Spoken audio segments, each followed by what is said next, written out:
Sumber masalah kalian adalah dosa-dosa dan obat penyembuhnya, solusi yang terbaik adalah istighfar. Tentu istighfar ini teman-teman sekalian, dia dibutuhkan sesuai dengan keikhlasan ya. Dan Bapak Ibu harus membandingkan mana dosa besar, mana dosa kecil. Kalau dosa besar, Assalamualaikum semua warahmatullahi wabarakatuh. Alhamdulillah, selalu saja lisan kita bersyukur, berzikir, mengingat dan memuja Allah. Tentu sebagai seorang muslim kita sangat yakin susunan kata ini, La ilaha illallah, yang artinya La ma'buda bihaqqin illallah. Tidak ada Tuhan, pencipta, penguasa, pemilik alam semesta ini yang menggantikan siang dan malam, menurunkan hujan, bahkan menciptakan diri kita kecuali Allah. Dan Allah subhanahu wa ta'ala menjadikan dua susunan kata ini alhamdulillah sebagai kata syukur, berterima kasih kepadanya atas semua nikmat. Bermula dari sekian miliar sperma yang tertuangkan di rahim ibu kita, Allah pilih kita lahir di muka bumi ini. Tentunya untuk mengemban amanah agar kita beribadah kepada Allah. Sebagaimana Allah sebutkan dalam surah Az-Zariyat ayat 56, "Wa ma khalaqtul jinna wal insa illa liya'budun." Aku tidak ciptakan jin dan manusia kecuali untuk beribadah kepadaku. Jadi memang tujuan kita ada, saudaraku seiman, di muka bumi ini memang untuk sholat, untuk puasa, untuk zikir, baca Quran, majelis ilmu seperti ini.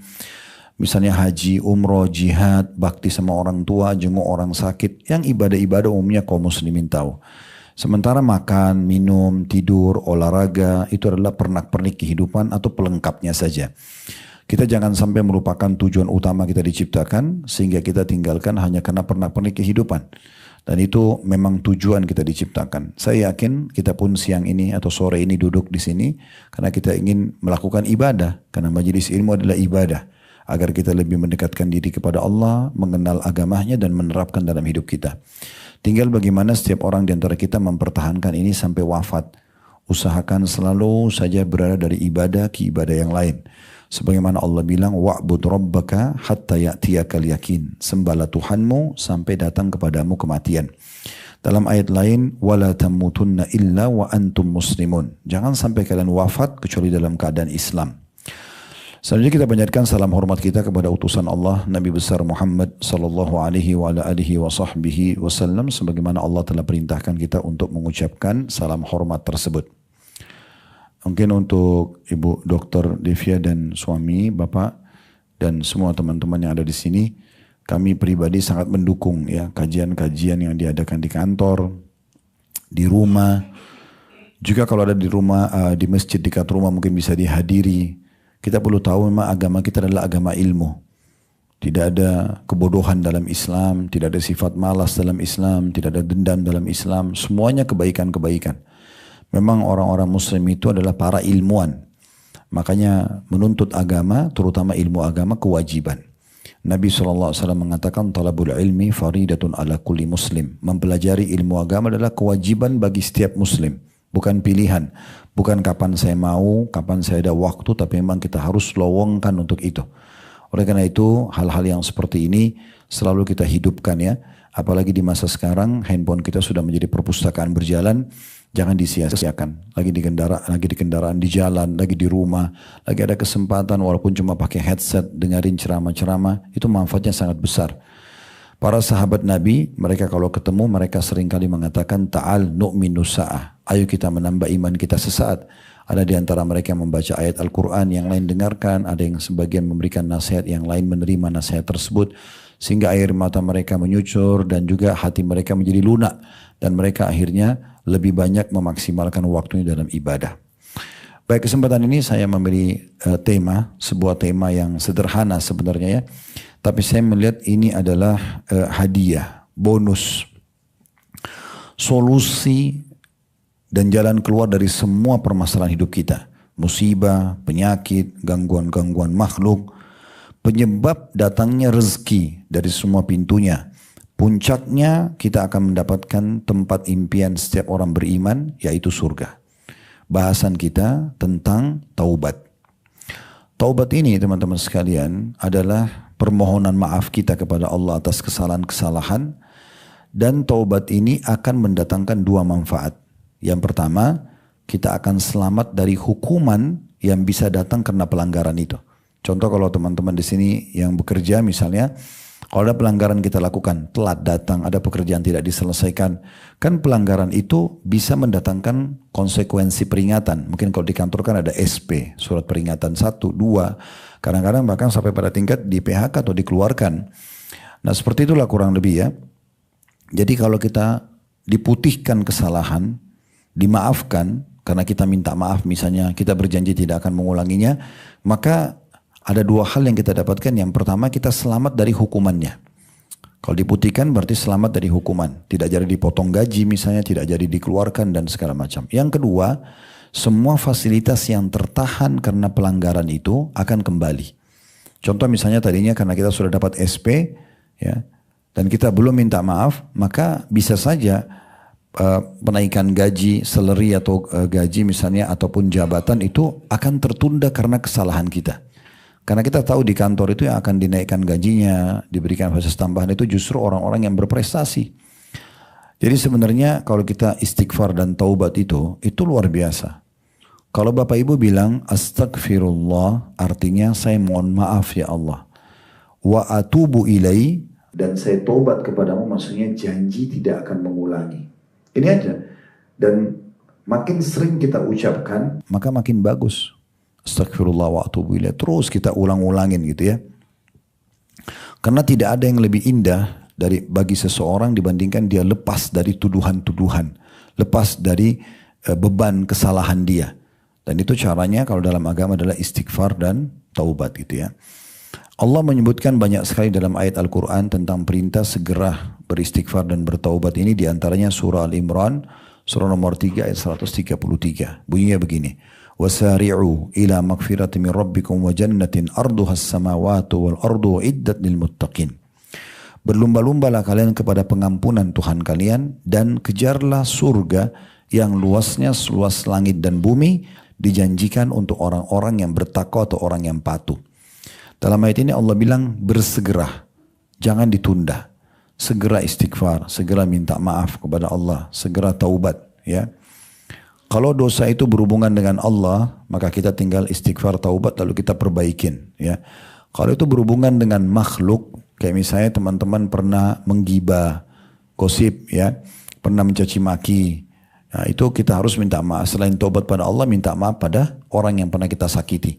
Kalau kita pernah mengambil haknya dia, harta, selain taubat kepada Allah, kita juga mengembalikan haknya dia. Misalnya kita pernah ambil pulpen, uang, apalah, atau mungkin orang pernah manipulasi data di kantor sehingga dapat uang tambahan. Semua ini dia harus selain tobat kepada Allah, dia minta maaf dan minta keridhaan kepada pemilik hak ya, dengan cara mengembalikan kecuali dimaafkan. Kemudian kalau dia pernah sakiti fisik, dia pernah mukul, tonjok, nendang, itu namanya ada kisos ya. Jadi kita istighfar kepada Allah Subhanahu wa taala, tobat kepada Allah, lalu kita minta maaf sama orang tersebut. Kalau orang itu kasih syarat, karena dulu kamu pernah tonjok saya juga mau tonjok kamu. Ini namanya kisos. Ya, itu hak dia. Tapi tentu kita berharap dia tinggal memaafkannya. Nah seperti itu kurang lebih gambarannya. Dan Allah melarang kita menunda-nunda taubat itu. Karena kita tidak pernah tahu kapan kita meninggal dunia. Saya bukan nakut-nakutin, tapi perlu kita garis bawahi. Setiap orang di antara kita, Bapak Ibu sekalian, sedang menuju ke liang lahatnya masing-masing. Tinggal tunggu siapa yang lebih dulu jatuh di liang lahat. Kita punya ajal namanya. Ajal itu batas waktu. Nggak bisa kita tunda. Mau kita sedang sehat atau sakit. Mau kita masih muda atau kita sudah tua. Mau kita kaya atau kita miskin. Semua angan-angan sudah terpenuhi atau tidak. Di saat tiba ajal, Allah bilang, فَإِذَا جَاءَ أَجَلُهُمْ, tiba masa dia meninggal, لَا يَسْتَأْخِرُونَ سَاعَةً وَلَا يَسْتَقْدِمُونَ. Tidak akan mungkin diterlambatkan ataupun dimajukan sesaat. Jadi kita harus hati-hati. Kita harus menyelamatkan diri kita sebelum tiba waktu itu, di mana orang-orang akan menyesal. Banyak orang yang meninggal masih bayi, ada yang meninggal masih anak-anak, ada yang meninggal masih remaja, ada yang meninggal belum menikah, ada yang sudah meninggal sudah menikah, ada yang meninggal ya setelah tua, masing-masing tentu seperti itu. Dalam ayat lain surah Al-Maidah surah nomor 5 ayat 74, Allah juga mengingatkan agar segera beristighfar dan taubat kepada Allah, jangan ditunda. Afala yatubuna ilallahi wa yastaghfiruna wallahu ghafurur rahim. Tidakkah mereka bertaubat kepada Allah dan segera beristighfar, dan Allah itu Maha Pengampun lagi Maha Penyayang. Allah Maha Pengampun lagi Maha Penyayang. Jadi ayat-ayat ini kita lihat betul-betul ayat-ayat yang menitik beratkan agar kita jangan menunda taubat kita, istighfar kita kepada Allah. Tentu teman-teman sekalian perlu juga digarisbawahi ya, semua pelanggaran agama atau dosa-dosa itu membuat hilangnya ketenangan jiwa. Orang kalau buat dosa, habis mabuk, narkotika atau ganggu orang, itu hidupnya tidak tenang. Hidupnya tidak tenang. Ya. Orang malam-malam habiskan waktunya di diskotik, mabuk-mabukan, itu jangan pikir mereka tenang. Mereka tidak tenang. Tidurnya nggak nyaman, begadang, hidupnya nanti besoknya jadi ribut, tidak tenang, sumpek. Dia tidak tahu dari mana sumber masalahnya. Padahal sebenarnya dari dosa dia. Dari dosa dia. Beda sekali dengan orang yang sholat maghrib, sholat isya, kemudian dia hadiri majelis ilmu atau mungkin silaturahim keluarga atau mungkin bicara tentang masalah pekerjaan, menyelesaikan pekerjaan lembur misalnya, kemudian dia istirahat cepat. Maka kita akan temukan keesokan harinya kedua orang ini akan sangat beda keadaannya. Karena ibadah itu menenteramkan jiwa, sementara dosa menyesakkan jiwa. Itu pasti. Jadi kalau teman-teman melihat ada sesuatu, apa nih kok saya sumpek banget, kok nggak selesai-selesai. Coba muhasabah. Permasalahan cuma satu, karena ada dosa yang masih mengganjal. Kemudian dalam ayat yang lain surah Al-Muzammil, surah nomor 73, di ayat 20-nya Allah berfirman, "Wastaghfirullah innallaha ghafurur rahim." Beristighfarlah kalian kepada Allah, mohon maaflah kepada Allah, karena Allah itu maha pengampun lagi maha pengasih. Maksudnya Allah pengampun akan maafkan kesalahan kalian walaupun banyak asal kalian mau ngakui. Dan Allah maha pengasih, maksudnya sesudah kalian maaf, setelah kalian taubat istighfar, tetap Allah akan bukakan peluang-peluang untuk bersaing meraih derajat-derajat yang tinggi di surga. Di Allah masih berikan kesempatan, yang penting kita mau kembali ke jalan Allah. Itu tadi ayat-ayat Al-Quran. 3 buah ayat kami pilihkan. Al-Imran 133, Al-Ma'idah 74, dan juga Al-Muzammil ayat 20. Ini mewakili saja ya. Terlalu banyak ayat-ayat tentang masalah istighfar dan taubat. Kemudian ada hadis Nabi Muhammad SAW. Beliau mengatakan, Qala Allahu Ta'ala. Allah yang maha tinggi berfirman. Ini hadis Qudsi. Ya bna Adam. Wahai anak cucu Adam. Lau balagat zunubuka ananas samai thumma astaghfartani gafartu laka wala ubadi. Wahai anak Adam, kalau seandainya dosa-dosamu memenuhi langit, dari bumi kita tinggal sampai ke langit yang memang tidak mungkin dijangkau oleh tangan manusia karena jaraknya terlalu jauh. Kalau dosamu, hai anak Adam, sepenuh langit itu, kemudian kamu datang beristighfar kepadaku, memohon maaf kepadaku, maka aku akan maafkan tanpa aku peduli. Aku akan maafkan tanpa aku peduli. Kemudian juga Allah Subhanahu wa taala menjanjikan kalau orang beristighfar, Allah akan memberikan kenikmatan hidup dan juga akan diberikan rezeki yang tidak terputus-putus. Ya, asal dia rutin selalu minta maaf sama Allah dan dia berusaha menjauhi pelanggaran-pelanggaran yang sama, dia terus memperbaiki keadaannya.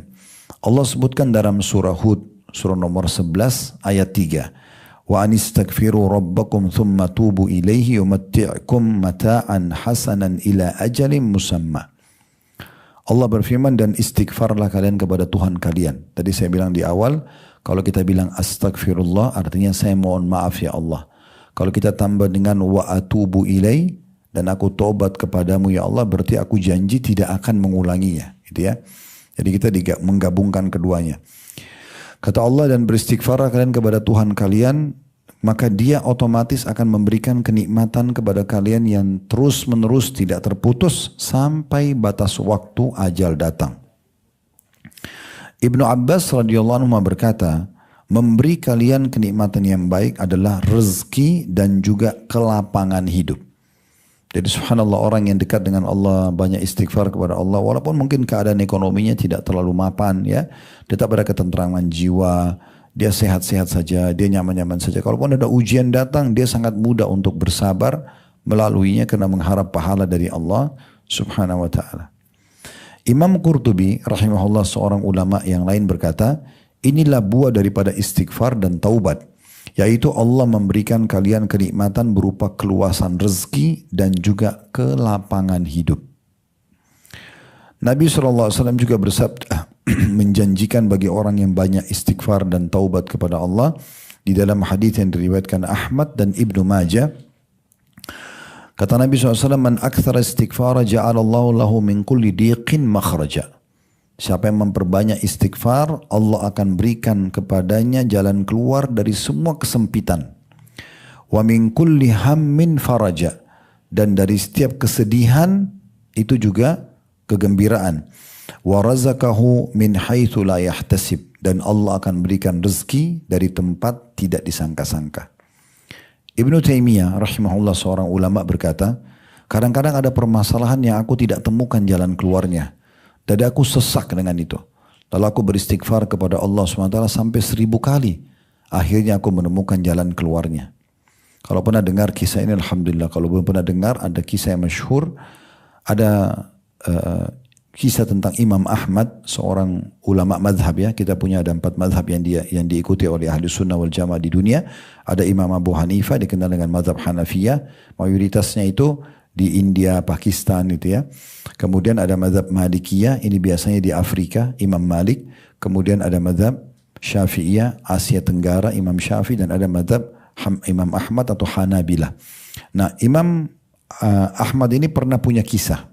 Beliau pernah di akhir hidupnya di masa tua, itu tiba-tiba hatinya pengen sekali datang ke satu tempat. Satu kota beda dengan kota dia. Dia bilang, saya tidak tahu kenapa saya ke sana, saya pergi. Sampai akhirnya saya tiba ke kota itu, saya tidak tahu tujuannya untuk apa. Tapi hati saya pengen sekali ke sana. Tiba di wilayah itu, di kota itu, maghrib, beliau masuk ke masjid, lalu beliau sholat. Habis sholat maghrib, dan sholat isya, beliau duduk di masjid. Itu kisah nyatanya begitu. Pengurus masjid kena tidak kenal ini Imam Ahmad ya. Zaman dulu belum ada kamera kayak kita bisa foto misalnya. Maka marbot masjidnya bilang, maaf Syekh ini kayak orang tua gitu ya. Nggak bisa nginap di masjid. Kata Imam Ahmad, saya musafir. Saya nggak ada tempat. Saya juga nggak kenal orang di sini. Pokoknya intinya marbot masjid bilang nggak boleh. Kamu harus pergi. Imam Ahmad didorong-dorong keluar dari masjid. Kemudian Imam Ahmad duduk istirahat di teras masjid. Duduk istirahat di teras masjid.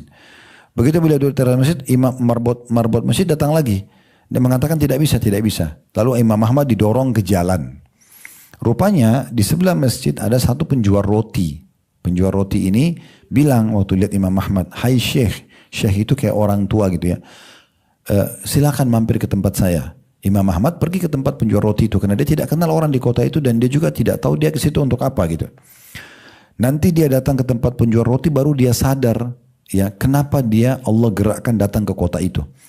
Dia masuk ke tempat tukang roti, setelah salaman terus kenalan sambil Imam Ahmad duduk di situ menunggu. Penjual roti ini rupanya lagi buat adonan roti terus ditaruh di oven. Tapi sambil buat adonan, sambil di oven rotinya, dia beristighfar terus tukang roti ini. Astaghfirullah wa atubu ilaih, astaghfirullah wa atubu ilaih. Terus nggak pernah berhenti. Imam Ahmad ini penasaran, maka dia bilang, sejak kapan engkau mengamalkan ini? Sejak kapan kau mengamalkan istighfarmu ini? Kata penjual roti tersebut, dari saya masih muda. Saya udah lama mengamalkan ini.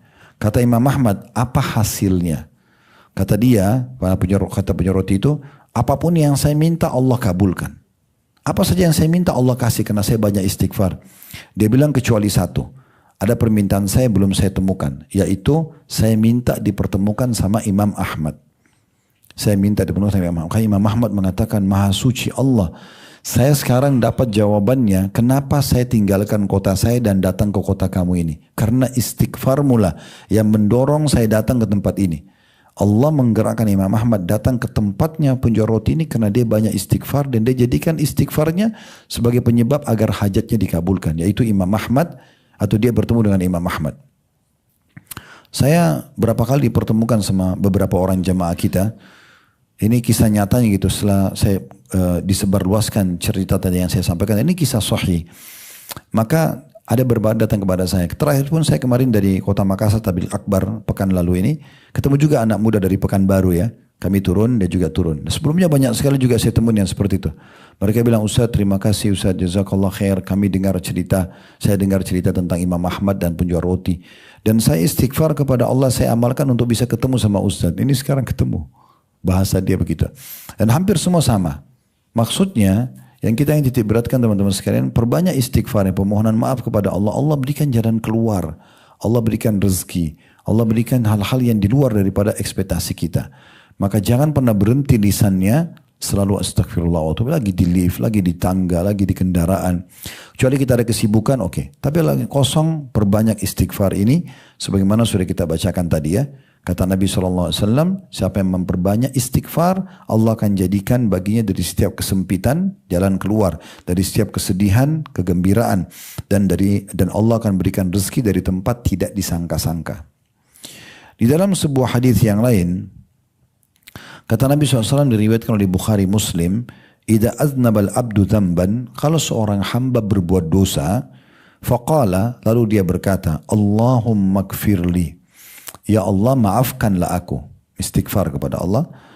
Ya fayaqulu Allahu azza wa jal, maka Allah yang maha mulia dan maha tinggi menjawabnya, "Aznaba abdi dzamban fa'alima anna lahu rabban ya'khudhu bidzam".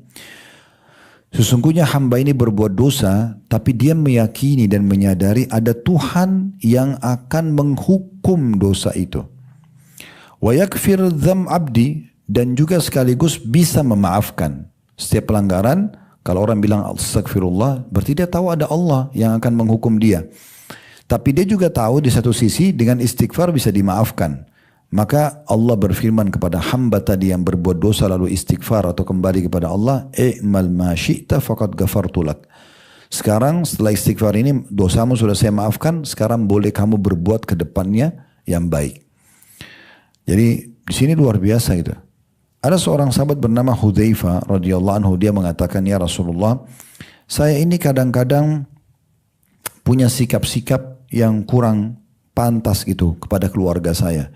Kadang-kadang mungkin mudah emosional, kadang-kadang ini dan itu ya, pada istri, pada anak-anak. Maka apa yang saya lakukan?" Kata Nabi SAW, "Perbanyak istighfar."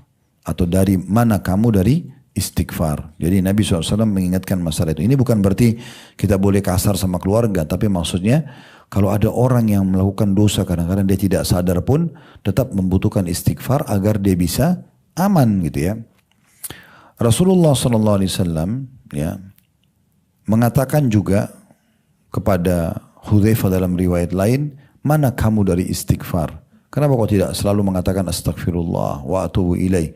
Ketahuilah aku pun beristighfar kepada Allah," kata Nabi Muhammad SAW, "sehari sampai 100 kali. Jadi usahakan kita selalu membacanya dan boleh lebih tentu dari itu. Abu Hanifah rahimahullah meriwayatkan dalam satu riwayat dari kisah Jabir bin Abdullah radhiyallahu anhuma. Jabir ini sahabat Nabi, dia bilang ada seseorang laki-laki datang kepada Nabi Muhammad SAW dan dia berkata, "Ya Rasulullah, sesungguhnya aku belum dikaruniai seorang anak pun." Maka kata Nabi SAW, "Fa'aina anta min kathratil istighfar wa kathratis sadaqah." Mana kamu dari memperbanyak istighfar dan memperbanyak sedekah? Turzaku bihima, yang dengannya kau akan diberikan rezeki. Berapa banyak orang yang istighfar, termudahkan jodohnya, termudahkan urusannya, termudahkan keluar dari permasalahannya, diselamatkan dari gangguan-gangguan makhluk. Semua bermula dari masalah istighfar. Kalau teman-teman mau tahu inti permasalahan kita itu di dosa, solusinya adalah istighfar. Apapun masalah yang sedang kita hadapi, cobalah kita introspeksi diri. Kita yakin untuk karena ada pelanggaran kita kepada Allah, maka tinggal istighfar, insya Allah akan ada jalan keluarnya. Belum dapat 1 kali, 2 kali istighfar, kita terus istighfar 5 kali, 10 kali, 100 kali. Kita selalu istighfar, itu yang dijanjikan tadi dalam dalil-dalil yang sudah kami sebutkan. Di dalam sebuah riwayat disebutkan bahwasanya iblis berkata kepada Allah ketika Allah melaknatnya. Kan dia disuruh sujud kepada Nabi Adam tapi dia nggak mau. Maka pada saat itu iblis berkata kepada Allah, "Wahai Rabbku, wahai penciptaku, demi keperkasaanmu aku akan menipu anak Adam selama ruh mereka masih ada di badan mereka." Maksudnya karena kau telah mengusirku ya Allah dari surga, aku juga akan masuk neraka, maka demi keperkasaanmu aku tidak akan pernah biarkan mereka anak Adam kecuali aku sesatkan. Apa kata Allah Subhanahu wa taala? wa izzati wa jalali. Demi keperkasaanku kata Allah dan keagunganku, la akfiranna lahum madamu yastaghfiruni. Aku pasti akan memaafkan mereka selama mereka istighfar. Jadi maksudnya seakan-akan Allah bilang, kalau kau berhasil hai iblis sesatkan hambaku buat dosa, itu kamu berhasil. Tapi ingatlah, kalau dia istighfar aku akan maafkan. Jadi artinya upayamu iblis akan sia-sia. Upayamu akan sia-sia karena istighfar hambaku. Tentu teman-teman tidak semua orang dimudahkan, diilhamkan lidahnya untuk istighfar ya. Karena mungkin apa yang kita bahas hari ini sudah sering kita dengar. Mungkin di khutbah Jumat, di kajian-kajian. Tapi permasalahannya adalah siapa yang paling tulus hatinya. Karena orang yang lisannya beristighfar, itu berarti Allah tidak mau menghukumnya. Allah mudahkan dia untuk itu. Banyak orang subhanallah, sampai di akhir hidupnya saja, dinukil oleh Ibnu Qayyim dan banyak ulama-ulama lain rahimahullah, itu beliau mengatakan seseorang itu kalau mau meninggal akan datang komunitasnya. Akan datang orang yang biasa dia temanin semasa hidup. Kalau dia biasa berteman dengan orang-orang soleh, soleha, maka mereka akan menemani di masa menjelang matinya. Maka akan dibantu talqinnya, ucapkan la ilaha illallah, diingatkan tentang istighfar dari dosa-dosanya. Tapi kalau dia terbiasa dengan ahli maksiat, maka yang berkumpul juga Allah mudahkan yang datang orang-orang maksiat. Sampai mereka nukil cerita, ada orang sempat diingatkan karena teman-temannya sebenarnya orang-orang buruk. Begitu dia mau meninggal, ada satu tetangga solehnya datang lalu ingatkan, istighfarlah kepada Allah. Dia malah mengatakan, dia malah melantunkan lagu. Ya, dia tidak mengucapkan istighfar dan la ilaha illallah. Ada di antara mereka diingatkan tentang la ilaha illallah dan taubat kepada Allah, malah mereka seperti pedagang. Barang ini harganya sekian, barang itu harganya, selalu tertutup hidupnya dengan itu. Ada bahkan yang memuji-muji minuman kerasnya, narkotikanya dan seterusnya, akhirnya su'ul khatimah. Oleh karena itu teman-teman sekalian, yang kita ingin titik beratkan adalah kita ingin pada hari ini kita bukan hanya sekedar mendengar masalah istighfar, tapi bagaimana kita praktikkan tulus dari hati. Dan yakinlah dengan janji apa yang disampaikan tadi oleh Allah dalam firman-Nya dan juga Rasulullah SAW dari sabdanya. Semua permasalahan kita akan terpecahkan justru karena kita memperbanyak mohon maaf kepada Allah.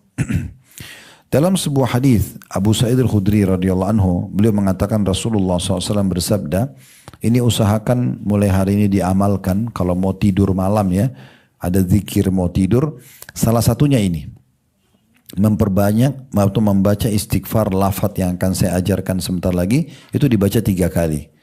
Kata Nabi SAW, man qala hina ya'wi ila firashi. Siapa yang mengucapkan pada saat dia menuju ke ranjangnya malam hari mau tidur, dia baca astaghfirullahal azim alladzi la ilaha illa huwal hayyul qayyum wa atubu ilaih. Ada sifat Allah al-hayyul qayyum. Aku memohon maaf kepada Allah ya, yang tidak ada Tuhan, yang aku memohon maaf kepada Allah yang maha agung, yang tidak ada Tuhan yang berhak disembah kecuali Dia. Dia maha hidup dan terus menerus mengurus makhluknya, dan aku bertobat kepadanya. Astaghfirullahaladzim alladzi la ilaha illa huwal hayyul qayyum wa atubu ilaih 3 marrat. 3 kali dia baca pada saat mau tidur. Kata Nabi SAW, ghafarallahu lahu dhunubuh. Allah pasti akan maafkan dosa-dosanya. Wa in kana mithlu zabadil bahar. Walaupun sebanyak buih di lautan. Wa in kanat adadi warakis syajara. Walaupun sebanyak lembaran-lembaran daun di pohon. Wa in kanat adada ramlin alij. Walaupun seperti jumlah butiran pasir di muka bumi. Wa in kana adada ayyamid dunya. Walaupun sejumlah hitungan hari-hari dunia. Hadis diriwayatkan Tirmidzi. Jadi dengan baca istighfar 3 kali mau tidur ini, dengan lafaz tadi yang kami sampaikan, astaghfirullahaladzim alladzi la ilaha illa huwal hayyul qayyum wa atubu ilaih 3 kali, maka akan diampuni dosanya walaupun sebanyak ini. Itu riwayat Tirmidzi. Dalam riwayat lain, gufirat dunubu wa in kana farran minaz zahaf. Akan diampuni dosanya walaupun dia lari dari medan perang. Ini semua dosa-dosa besar, tapi bisa dimaafkan pada saat orang membaca ini kalau mau tidur. Abu Musa, sahabat Nabi radhiyallahu anhu berkata, dahulu kita memiliki 2 pelindung dari azab. Salah satunya telah pergi, yaitu keberadaan Rasulullah sallallahu alaihi wasallam. Kalau Nabi masih hidup teman-teman dan kita hidup di masa itu, kita masih bisa bilang, ya Rasulullah tolong mohon ampun kepada Allah buat saya. Itu diterima. Nah, tapi kata Abu Musa, Cuma sekarang Rasulullah sudah hilang dari kita, sudah meninggal. Ini sahabat Nabi pun sudah meninggal yang ngomong ya. Dia bilang tapi Rasulullah sudah hilang dari kita. Dan tersisa yang kedua saja, yaitu istighfar. Apabila ia juga pergi, orang sudah nggak istighfar lagi, maka niscaya kita akan binasa. Kita akan binasa gitu ya. Rabi' ibn Hutsaim rahimahullah, beliau mengatakan merendahlah kalian kepada Tuhan kalian. Berdoalah kepadanya di kala senggang.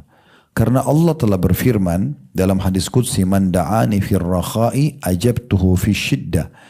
Siapa yang berdoa kepadaku di saat dia sedang lapang, kayak teman-teman sekarang hari ini Masya Allah sedang sehat, sedang gak ada masalah.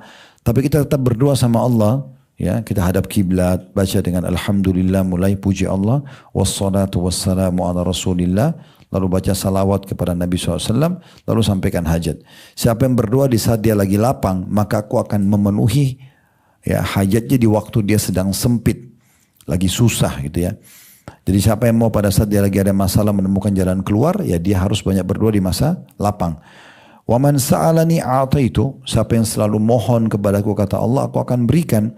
Wa man tawadha'a li rafa'tu, siapa yang merendah karena aku, dia tidak mau sombong di muka bumi, aku akan muliakan dia. Wa man tafarraga li rahimtu, siapa yang meluangkan waktunya untuk ibadah kepadaku, aku akan kasihi dia. Wa man istaghfarani ghafartu lahu, dan siapa yang istighfar kepadaku, otomatis aku akan memaafkannya. Ulama lain namanya Qatadah rahimahullah berkata, Al-Quran menunjuki kalian tentang semua sumber penyakit dan permasalahan kalian. Serta juga menyebutkan dan mengajarkan obat untuk semua penyakit dan permasalahan kalian. Penyakit kalian adalah dosa. Karena dosa itu kan pelanggaran, ya. Semua dosa itu berarti ada konsekuensi hukum. Semua pelanggaran kayak di kantor begini pun, kalau ada yang melanggar berarti ada konsekuensi hukum. Tadi kita singgung ada SP misalnya, surat peringatan 1, 2, 3, ada yang sampai di PHK gitu kan, dan segala macam. Maka beliau mengatakan Al-Quran sudah memberitahukan sumber masalah dan penyakit kalian dan juga menyampaikan tentang obat dan solusinya. Sumber masalah kalian adalah dosa-dosa dan obat penyembuhnya, solusi yang terbaik adalah istighfar. Tentu istighfar ini teman-teman sekalian, dia dibutuhkan sesuai dengan keikhlasan ya. Dan Bapak Ibu harus membandingkan mana dosa besar, mana dosa kecil. Kalau dosa besar, semua dosa yang diikuti dengan ancaman laknat Allah, murka Allah, siksa kubur, siksa neraka, itu namanya dosa besar. Kalau yang sebentar ada waktu, dari sini saya akan menuju ke Blok M, setiap hari Rabu malam kami ada kajian dosa-dosa besar. Dan ini kita akan membahas sudah sampai 200 lebih dosa besar ya.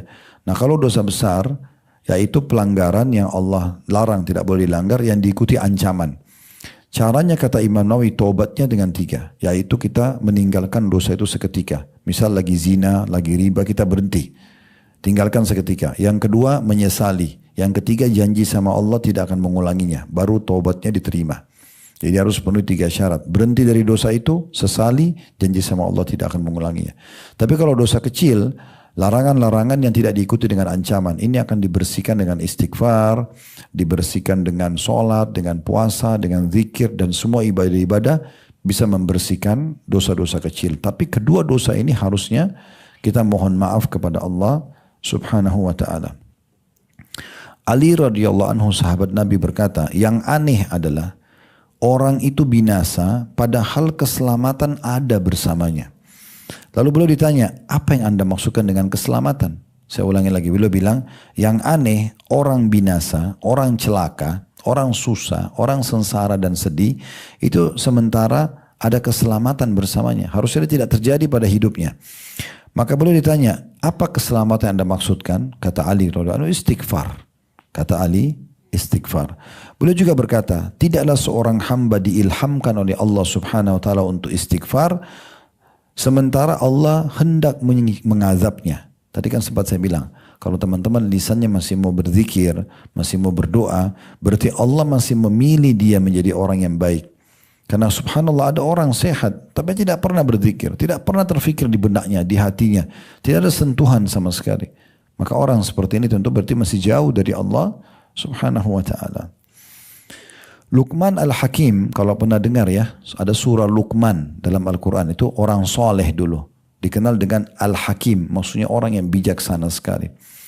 Nasihatnya banyak dalam surah Luqman tentunya, tapi diantaranya, beliau nasihati anaknya bilang begini, wahai anakku, Allah memiliki beberapa waktu yang Allah tidak tolak permintaan. Maka kalau kalian mendapatkan itu, perbanyaklah istighfar. Maksudnya kalau kalian misalnya antara azan dan iqamah salat kan itu ada waktu mustajab, ada waktu diijabah doa. Hujan lagi turun, musafir, sepertiga malam, itu kan. Semua itu waktu-waktu mustajab. Nah, Luqman Al-Hakim bilang sama anaknya, kalau kamu dapat waktu mustajab, tidak usah banyak berdoa, perbanyak istighfar saja. Boleh berikan hikmah itu. Kenapa? Apa sebabnya istighfar? Saya perdekat pemahamannya Bapak Ibu sekalian. Kita kan tahu semua ayah kita dan ibu kita, Nabi Adam dan Hawa, istrinya alaihi wassalatu wassalam, berbuat pelanggaran kan. Dilarang makan buah di surga, tapi mereka makan buah yang dilarang gitu ya. Kemudian Allah keluarkan dari surga. Waktu dikeluarkan dari surga, apakah Nabi Adam minta dikembalikan ke surga? Tidak. Apa yang Nabi Adam lakukan? Rabbana zalamna anfusana. Wa in lam takfir lana wa tarhamna lanakunanna minal khasirin. Wahai Tuhan kami sudah menzalimi diri kami buat salah. Kalau Engkau tidak maafkan kami, tidak kasih kami termasuk orang-orang yang rugi. Jadi Nabi Adam tahu dengan istighfar maka fasilitas yang tertahan akan kembali. Hukuman yang bisa datang itu akan diangkat. Jadi termasuk hal yang mungkin jarang orang pikirkan. Kadang-kadang kita kalau waktu mustajab justru kita banyak meminta saja hajat kita. Padahal sebenarnya dengan kita istighfar kepada Allah, maka akan terangkat penghalang-penghalang dari penerimaan doa tersebut. Makanya Luqman Hakim ini luar biasa nasihat pada anaknya. Kalau kalian, sesungguhnya Allah itu, wahai anakku, memiliki waktu-waktu mustajab. Kalau kalian temukan itu, maka perbanyaklah istighfar. Aisyah pun berkata radhiyallahu anha, ada istana di surga diistilahkan dengan Tuba. Tuba, ini istilah yang sangat indah bagi orang yang banyak istighfar di buku catatan amalnya. Dikhususkan begitu. Dan sebagian salaf mengatakan sungguh sangat bahagia bila seseorang nanti menerima buku amalnya pada hari kiamat, sementara dia temukan di setiap 2 baris ada istighfar. Karena setiap saat istighfar. Pada saat kita ingat saja, ya. Bapak Ibu tidak mungkin terbiasa lisannya istighfar atau berzikir kepada Allah kecuali kita memang biasakan ya. Dia menjadi sebuah pola. Jadi kita jadikan sebagai sebuah pola. Jadi usahakan setiap ingat langsung istighfar, langsung zikir. Intinya berzikir sebenarnya. Tapi kita sedang fokus ke masalah istighfar yang punya kedudukan sangat tinggi tentunya ya. Makanya disebutkan bahwasanya para sahabat, para tabi'in, mereka tidak pernah melewatkan hari tanpa istighfar. Walaupun tidak ada dosa ya. Jangan sampai kita mengatakan, oh saya istighfar dengan taubat kalau saya ada dosa. Tidak. Istighfar dan taubat itu tidak harus punya dosa gitu ya. Makanya kita kan habis sholat ada dianjurkan istighfar 3 kali dulu begitu salam ya. Tujuannya kata ulama, kalau dalam sholat ternyata ada yang kita lalai, kita lupa, tapi kita nggak tahu nih, istighfar itu akan membantunya gitu kan. Sama dengan kita kalau mau berdiri dari majlis seperti ini, pernah dengar kafaratul majlis namanya ya. Kita baca subhanakallahumma bihamdika asyhadu an la ilaha illa anta astaghfiruka wa atubu ilaik ya. Itu kan kafaratul majlis. Jadi Bapak Ibu habis duduk pengajian, habis duduk meeting, habis duduk di ruang keluarga sama keluarga, tetap usahakan sebelum diri baca ini. Ya, subhanakallahumma bihamdika, maha suci Engkau ya Allah dan segala puji-pujian untukmu. Asyhadu an la ilaha illa anta, aku bersaksi dari Tuhan yang berhak disembah kecuali Allah, kecuali Engkau, astaghfiruka wa atubu ilaik. Aku istighfar dan bertobat kepadamu. Kata Nabi SAW, maka akan diampuni bila dalam majlisnya ada kesalahan. Akan diampuni bila dalam majlis. Dan ini dibaca walaupun majlis ilmu. Teman-teman kalau ikuti pengajian-pengajian pasti tidak asing melihat kalau yang sudah paham ini pasti mereka tutup. Padahal isinya ilmu semua. Tapi tetap ditutup dengan kafaratul majlis. Itu saking pentingnya kita memohon maaf kepada Allah subhanahu wa ta'ala. Kesimpulannya Bapak Ibu sekalian adalah bagaimana kita coba menggunakan dan memaksimalkan tiket VIP ini ya. Tiket VIP ini, taubat dan istighfar ini tiket VIP luar biasa ya. Kita buat dosa 10 tahun, 20 tahun, tapi kalau kita tulus istighfar dan tobat kepada Allah bisa dimaafkan sekian banyak kesalahan kita. Dan Allah beda dengan manusia. Kalau manusia mungkin kita buat salah satu, ya, pasti mungkin dia masih bisa maafkan. Tapi kalau sudah 3, 4, 5 mungkin sudah tidak dimaafkan. Tapi kalau Allah itu punya sifat afuun. Kemarin ingat waktu Ramadan kan, Lailatul Qadar kita dianjurkan baca Allahumma innaka afuun tuhibbul afwa fa'fu anni. Artinya ya Allah kau zat yang suka sekali memaafkan dosa hambamu tanpa berhenti. Kita buat dosa, kita istighfar lagi. Ada lagi satu waktu terjerumus dosa, kita istighfar. Tetap Allah maafkan. Sampai kata Nabi SAW, Allah tidak akan jenuh sampai kalian jenuh. Gitu ya. Itu saking luar biasanya. Allah itu juga Ghafur, Tawwab. Ghafur itu selalu suka memaafkan dosa hambanya walaupun terulang. Tawwab, suka menerima taubat hambanya walaupun terulang gitu ya. Dia selalu saja membuka peluang bagi hamba-hambanya. Berapa banyak orang di akhir hidupnya dia taubat. Lalu Allah maafkan semua kesalahannya. Sebagai penutup mungkin Bapak Ibu sekalian, ini bahasa saya supaya lebih mudah difahami. Dan jangan sampai tadi apa yang kami sampaikan disalah fahami juga gitu ya. Jangan begitu, oh tadi kan Ustadz bilang, kalau buat dosa istighfar lagi, berarti kan kita tinggal andarin istighfar aja. Itu tidak salah. Karena memang dalil-dalil mengarah kepada orang kalau buat salah dia istighfar Allah maafkan. Dia ulangi lagi dia istighfar Allah maafkan lagi, tergantung ketulusan dia. Tapi fahami poin ini Bapak Ibu sekalian.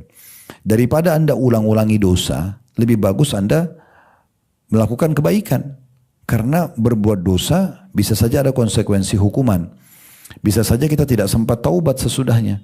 Berapa banyak orang yang berzina di hotel, kena gempa bumi, meninggal dalam su'ul khatimah. Dan hal-hal yang semisalnya lah, lagi mencuri tiba-tiba ketangkap, digebukin massa lalu meninggal di pinggir jalan dalam kondisi mencuri misalnya, dan seterusnya. Tidak sempat taubat gitu ya.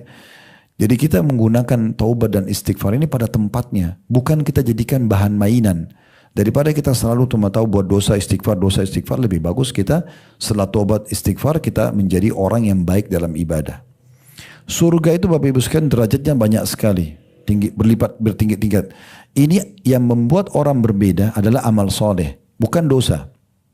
Dosa untuk masuk neraka. Taubat pun dia akan dimaafkan dosanya tapi kosong dari amal soleh.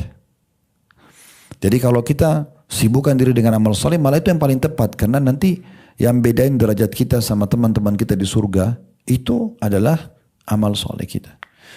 Pernah dengar dan baca ayat Al-Quran tentang surga ya? Setiap kali Allah sebutkan surga, jannah, Allah ikutkan sesudahnya khalidina fiha. Kekal selamanya, kekal selamanya. Ini punya dua makna. Kekal yang pertama, kalau Anda masuk ke dalam surga nanti insya Allah, dan semoga kita termasuk itu ya. Kita masuk surga teman-teman, sekali kita masuk kita tidak akan keluar selamanya. Dan kepemilikannya abadi. Misal kita dapat istana level 1 sampai 100, kita masuk di level 30 sesuai dengan amal kita. Itu akan jadi milik kita selamanya. Di dunia ini kan kepemilikan sementara. Kayak kita punya sertifikat rumah, apalah BPKB kendaraan itu semua sementara. Kalau kita meninggal akan jadi warisan. Tapi di surga nggak ada kematian lagi dan kepemilikannya khalidina fiha, kekal selamanya. Ini kenikmatan yang luar biasa karena kita tidak perlu lagi takut mati, tidak perlu lagi takut kehilangan harta. Pokoknya istana itu sekali kita miliki selamanya. Dayang-dayang itu selamanya, baju itu selamanya, nggak ada sama sekali berubah. Makna kedua, ini yang saya ingin Bapak Ibu lebih renungi ya. Makna juga khalidina fiha adalah Anda kalau sudah sampai ke level 30 tadi dari amal Anda, tidak bisa Anda pindah ke level 31. Kekal di situ. Karena memang udah nggak bisa geser di surga itu. Ya. Yang bisa membuat kita pindah level, naik, itu amal kita di dunia. Dan nanti kalau orang sudah di sana nggak bisa lagi pindah. Jadi nanti kita tinggal lihat aja teman kita. Oh itu dia di level 35, saya 30. Baru kita bilang, coba dulu saya beramal seperti dia saya akan sama. Tapi udah nggak bisa buat apa-apa. Cuma penyesalan saja. Nah makanya saya bilang tadi di kata penutup saya, istighfar dan mau maaf kepada Allah dan taubat ini betul memang dia membersihkan dosa kita. Tapi itu dijadikan sebagai satu kartu VIP kita. Sekali kita taubat istighfar jangan diulangin. Lebih baik kita sibukkan dengan amal soleh yang segera mengejar derajat surga yang kita ketinggalan. Nah seperti itu kurang lebih gambarannya. Allahu a'lam. Baik mungkin ini bahasannya Bapak Ibu sekalian. Mudah-mudahan apa yang kita pelajari ini bermanfaat buat kita. Allah mudahkan kita selalu istiqomah untuk pelajari agama Islam. Sisa umur kita diisi dengan kesempurnaan ilmu, iman dan amal saleh, dan juga bertobat dari dosa-dosa. Kalau benar dari Allah, silakan diambil dan diamalkan. Kalau salah dari kami, tolong dimaafkan dan kami istighfar kepada Allah Subhanahu wa taala. Subhanakallahumma bihamdika asyhadu an la ilaha illa anta astaghfiruka wa atubu ilaik. Wassalamualaikum warahmatullahi wabarakatuh.